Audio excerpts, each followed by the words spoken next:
नमस्कार दोस्तों, मैं अंजू और मेरे चैनल कहानी संग्रह में आपका बहुत-बहुत स्वागत है। आइए सुनते हैं सुधा जुगरान जी द्वारा लिखित कहानी मूंग की खिचड़ी। दोस्तों, आपको लग रहा होगा कि यह कैसा शीर्षक है मूंग की खिचड़ी, पर यकीन मानिए यह बहुत ही दिलचस्प कहानी है और आपको बहुत पसंद आएगी। कहानी पूरी जरूर सुनिएगा। तो चलिए सुनते हैं कहानी मूंग की खिचड़ी। शुभा सो गई क्या? लो खाना खा लो। खाना? पुलकित से वह फटाफट रजाई फेंक उठ खड़ी हुई। हाँ, बहुत भूख भी लग रही है। बेचैनी से प्लेट पकड़ती हुई वह बोली, लेकिन यह क्या? फिर मूंग की खिचड़ी? मुझे तो आज खाना खाना है। वह बच्चों की तरह तुनकते हुए बोली, लक्ष्मी को बुलाओ जरा। लक्ष्मी! उसने जोर से आवाज दी।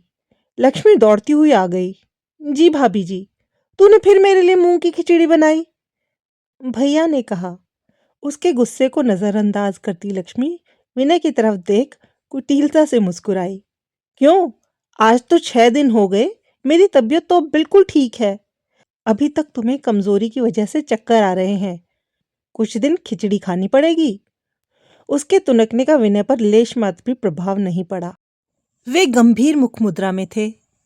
मुझे नहीं खानी है खिचड़ी, मुझे खाना खाना है। खिचड़ी भी खाना ही होती है। ऊब गई मैं खिचड़ी खाते खाते। खिचड़ी ही खिलानी थी तो कम से कम पुलाव जैसा बना देती लक्ष्मी। वह लक्ष्मी की तरफ देखकर बोली। सुनकर लक्ष्मी पल्लू में मुस्कान दबाए वापस पलट गई।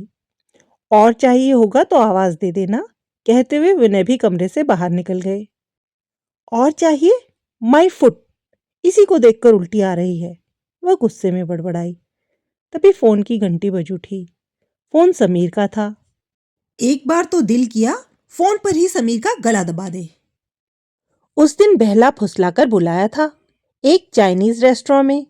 आजा, बढ़िया ट्रीट दूंगा, मेरा प्रमोशन हुआ है। समीर उसके बचपन का स्कूल कॉलेज का दोस्त था। वह भी चली गई। इतना तीखा चटपटा खाते समय तो बहुत मजा आया, पर दूसरे दिन पेट खराब हो गया। विनय तब ऑफिस में थे। पहले तो सोचा कि विनय को बताए ही ना, इसलिए उसने जो दवाइयां घर पर उपलब्ध थी खा ली। विनय को बताने का मतलब मूंग की खिचड़ी, वो भी न जाने कितने दिनों तक। उन्हें सेफ साइड में रहने की आदत जो है, फिर उसके कहीं आने जाने पर कमजोरी का हवाला देकर पूर्ण प्रतिबंध। इसलिए वह अपनी छोटी मोटी बीमारियां विनय से अक्सर छिपा देती है। हेलो! फोन उठाते हुए वह बोली। कैसी हो? समीर का स्वर कुछ उदास व दर्दीला था। कैसी हो मतलब? 6 दिन में तुमने एक भी फोन नहीं किया। पता भी है उस दिन से तबीयत कितनी खराब है, तब से मूंग की खिचड़ी खा रही हूँ। वह सारा गुस्सा समीर पर निकालते हुए बोली। ओह, तो क्या तुम भी? उसकी आवाज में कुछ राहत उभर आई। मैं भी मतलब? क्योंकि मैं भी उस दिन से ये खिचड़ी खा रहा हूँ। सौम्या कुछ और खाने को ही नहीं दे रही। शुभा ठहाका मारकर हंस पड़ी। बड़ा जबरदस्त अटैक था उस चाइनीज फूड का। तुम हंस रही हो? पता भी है भूख के मारे पेट में चूहे कूद रहे हैं। मेरे भी। शुभा खिचड़ी को घूरते हुए बोली। यार, किसके पल्ले पड़ गई हैं? माँ बाप ने कहाँ फंसा दिया? तुझसे कहा था उस समय, भाग चल मेरे साथ। ऐसे कैसे भाग जाती? नौकरी तो थी नहीं तुम्हारी। हम दोनों के माता पिता जात पात में उलझे थे। जिनको गलती से पसंद आ गई थी वे जल्दी शादी के लिए पीछे पड़ गए थे। मेरे माता पिता तुम्हारी डर से आनन फानन में मेरी शादी निपटा देना चाहते थे। बताओ कैसे भागती? दोनों सड़क पर भीख मांगते क्या? बचपन के दोस्त शुभा व समीर एक ही कॉलोनी में रहते थे। दिल दिमाग विचार स्वभाव सब में समान थे। दोनों की बहुत पटती थी। एक दूसरे के घर में आना जाना था। दोनों के घर वाले उन्हें पसंद करते थे। लेकिन जब शुभा ने माँ से कहा कि वह समीर से शादी करना चाहती है, 2 साल रुक जाओ, तब तक समीर की नौकरी लग जाएगी, तो घर में जैसे प्रलय आ गई। समीर तो अपने घर में कुछ बोल भी न पाया था कि यह खबर उसके घर के पिछले दरवाजे से प्रवेश कर गई और दोनों के पिता हिटलर बन गए। लेकिन यह सब इतनी शांति से चुपचाप हुआ कि दोनों कुछ न बोल पाए और शुभा की शादी विनय से हो गई। दोनों परिवारों ने उन्हें ऐसे जताया जैसे कुछ हुआ ही न हो। 3 साल बाद समीर का विवाह भी हो गया और सभी परिवारों ने उनकी बचपन की दोस्ती को इज्जत के साथ स्वीकार कर लिया गया। मेरे कहने से उस समय भाग जाती तो भीख मांग कर ही गुजारा कर लेते थोड़े दिन, पर यह आए दिन की खिचड़ी तो न खानी पड़ती। समीर भी शायद अपने घर में उस समय खिचड़ी को ही घूर रहा था। पता है, मुझे तो कभी कभी लगता है कि विनय मुझ पर अपनी खुंदक निकालने का मौका ढूंढते रहते हैं। जरा सा बीमार हुई नहीं कि खिचड़ी। शुभा ने अपनी भड़ास निकाली। हाँ, सही कह रही है, सौम्या का भी मुझे यही लगता है। समीर ने शुभा की हाँ में हाँ मिलाई। हम दोनों कितने अच्छे हैं ना, जरा भी डोमिनेट नहीं करते एक दूसरे को। मैं कभी तुम्हें खिचड़ी खाने के लिए जबरदस्ती ना करती। शुभा ने लंबी आह भरी। मैं भी। समीर ने उसकी बात का अनुमोदन किया। अच्छा, गुड नाइट। कोशिश करता हूँ इस नामुराद खिचड़ी को खाने की। बात चाहे खिचड़ी की हो रही थी, पर शुभा व समीर का दिल हर वक्त एक दूसरे में ही अटका रहता था। शादी तो माता पिता ने कर दी थी, अच्छे पति पत्नी की तरह निभा भी रहे थे, पर हर समय उनके दिलो दिमाग में एक दूसरे को न पाने की कसक बनी रहती।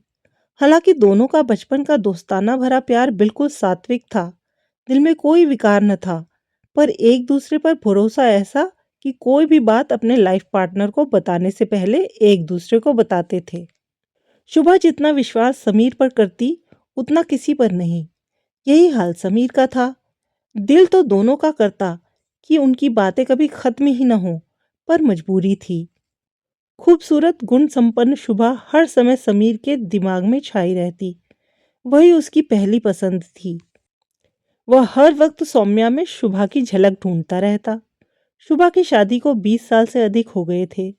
उनके दोनों बच्चे स्कूल की पढ़ाई पूरी करके बाहर पढ़ने चले गए थे, पर समय ने, शादी ने, उम्र ने उन दोनों के रिश्ते में रंच मात्र भी दरार नहीं डाली।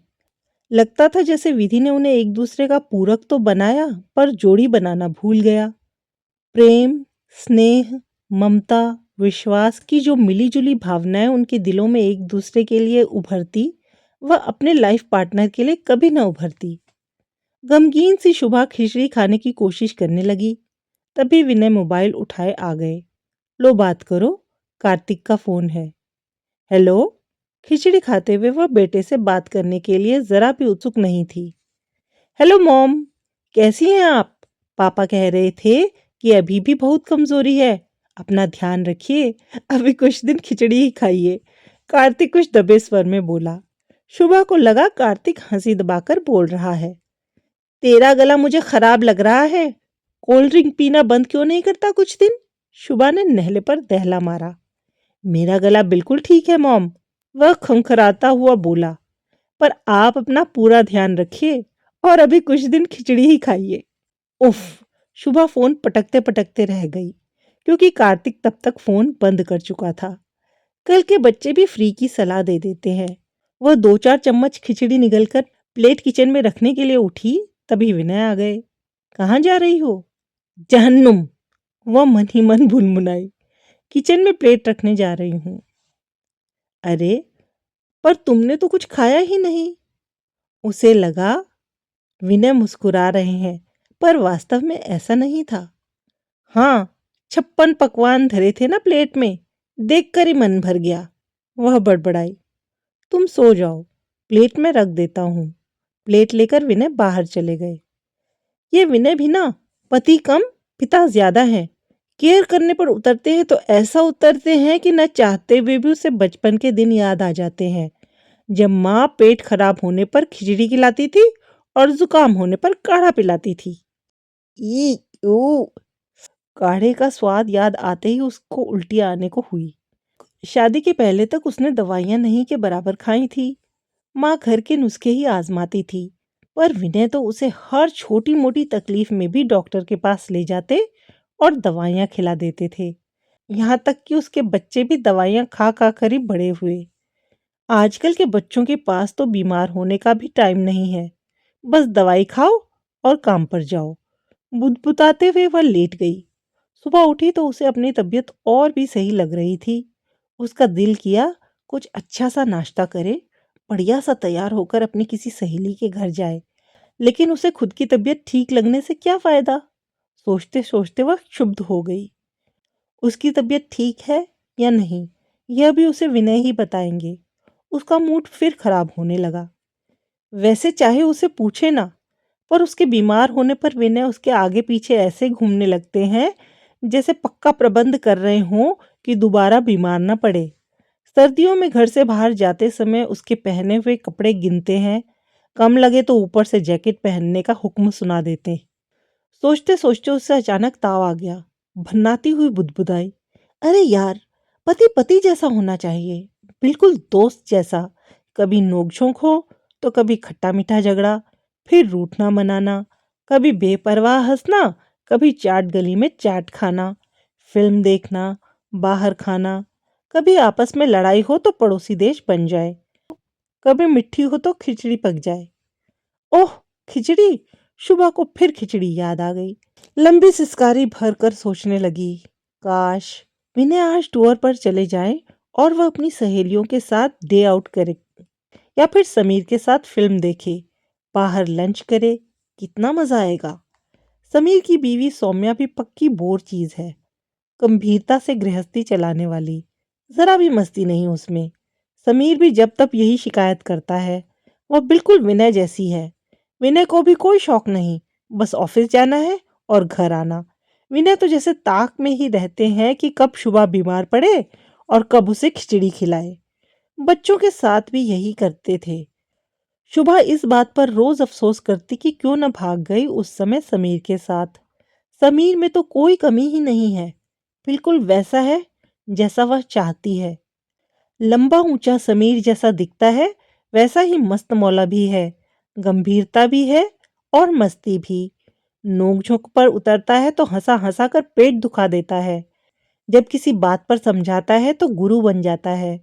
उसके उदास होने पर उसके और उसकी उदासी के बीच ढाल बन जाता है। ये नहीं कि जरा सी बीमारी में पटाख से खिचड़ी खिला दे। खैर, कुछ दिनों में वह बिल्कुल ठीक हो गई और जिंदगी फिर अपनी रफ्तार से दौड़ने लगी।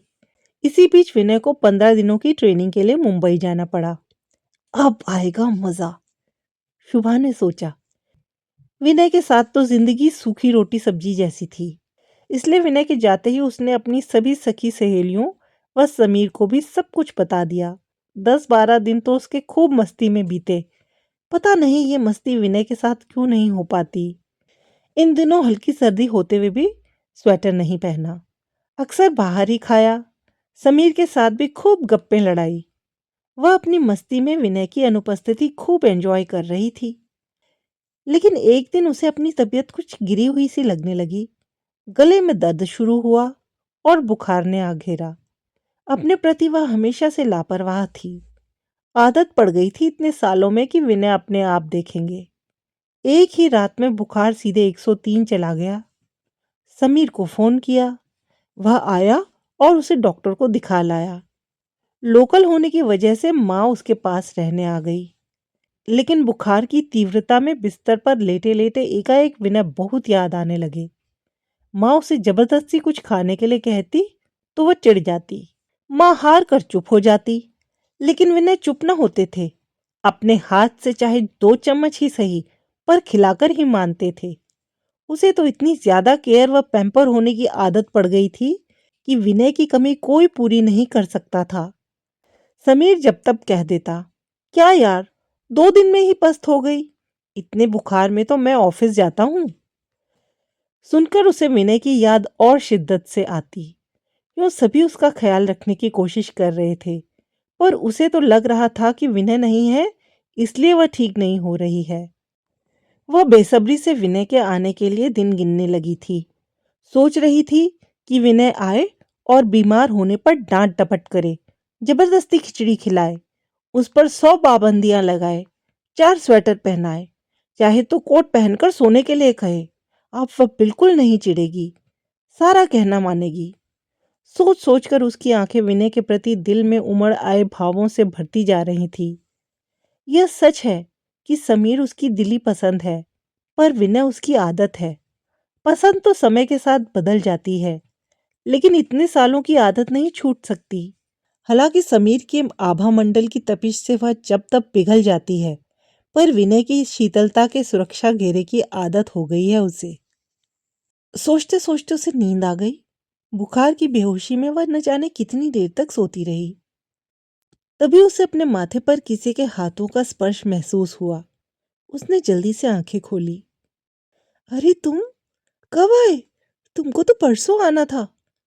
पुलकित हो वह सुखद आश्चर्य से बोली। माँ से तुम्हारे बीमार होने का पता चला, इसलिए किसी तरह जल्दी आ गया। माँ कह रही थी कि तुम बिना कुछ खाए ही सो गई। लो, थोड़ी सी खिचड़ी खाओ। कपड़े नहीं पहने होंगे ठीक से, इसलिए सर्दी बुखार हो गया। तुम्हें किसी बात का ध्यान तो रहता नहीं है। विनय बड़बड़ा रहे थे। वह मुग्ध भाव से उन्हें निहार रही थी। लग रहा था वह अब जल्दी ठीक हो जाएगी। वह कुछ बोलने को हुई तो विनय अपनी ही रौ में बोले, कुछ और नहीं मिलेगा, चुपचाप ये खिचड़ी खाओ। कम से कम 15 दिन तो तुम्हें अब खिचड़ी खानी पड़ेगी। वह मन ही मन हंस पड़ी। खिचड़ी की बार्गेनिंग तो बाद में कर लेगी। अभी तो वह विनय के गुस्से के पीछे के इस प्यार में डूब गई थी। जितने दिन कहोगे उतने दिन खिचड़ी खाऊंगी। जब तक कहोगे घर से बाहर कदम भी नहीं रखूंगी। कहते हुए उसने अपना मुंह खोल दिया। विनय ने हंसकर उसके मुंह में खिचड़ी डाल दी। अनायास ही उसकी पलकें भीग गईं। क्या हुआ? द्रवित हो विनय उसके पास बैठ गया। कुछ नहीं, जब तुम खिलाते हो ना तो खिचड़ी बहुत स्वादिष्ट लगती है।